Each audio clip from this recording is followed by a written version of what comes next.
I was entrusted with this footlocker from the family of a World War II veteran. He was an American soldier. He was a combat photographer, and it's quite a treasure. I've got his officer's cap, the flag that covered his coffin. And as a photographer, he took amazing photographs like this one, his time in the Pacific photographing A-bomb tests going off.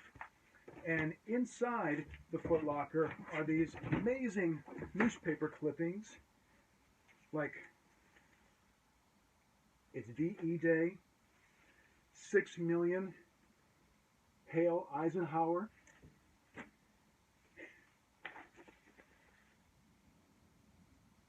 All Nazis surrender. Now the U.S. and the Allies, they won this war because we put science and technology first, filtered through our American values, that good must overcome evil. Now if you fast forward to 1967, the year I was born, on the day I was born, 18 Americans died in Vietnam and countless Vietnamese soldiers. Our country was in turmoil as we questioned, were we fighting for the greater good? Less than 2 years later, we walk on the moon. And less than 10 years later, companies like Apple and Microsoft, they began. And again, America leads with science and technology filtered through our values. When I finished high school, I found myself in the Marine Corps and fighting in the 1991 Persian Gulf War. I was in charge of a 4-man team, the most amazing people I've had a chance to work with. One was a black man from inner city New Orleans. Another was a fast-talking New Yorker. Another was a green card Marine who earned his citizenship through service.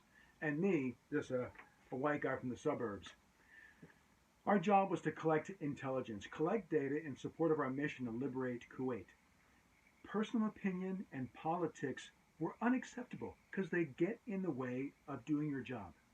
Now, sure, we didn't have everything in common, but we had a whole lot more in common than our differences. Every day we broke bread, we shared the same canteen, and when push came to shove, we all bleed red. Now, our greatest common value, just as important if not more than the military mission, was to take care of each other, to make sure that each of us came home. Today, I am a scientist. I study plastics in the world's oceans. I've had a chance to publish a couple dozen papers in research journals with over 100 colleagues from around the world. What I like about science is that it is the best way to get the information you need to make the smartest decision possible. There are 3 things about science that make it work. Number 1 is that you've got to be open-minded. You've got to accept all data from all sources and not cherry-pick the ones that you think fit your preconceived notions. Number 2 is be extremely skeptical. Question everything. What is the source of that data? Is it valid? Is it reliable? And number 3, be pragmatic. If the evidence says this makes much more sense than your preconceived notions, then change your ideas. Science is a self-correcting enterprise, and it works. It is what the United States has used for many, many decades to lead in the world. We lead with science and technology, evidence-based critical thinking. But the strength of America is threatened. It is threatened by too many people that let political rhetoric get in the way of critical thinking. We reject evidence in favor of groundless conspiracy theories.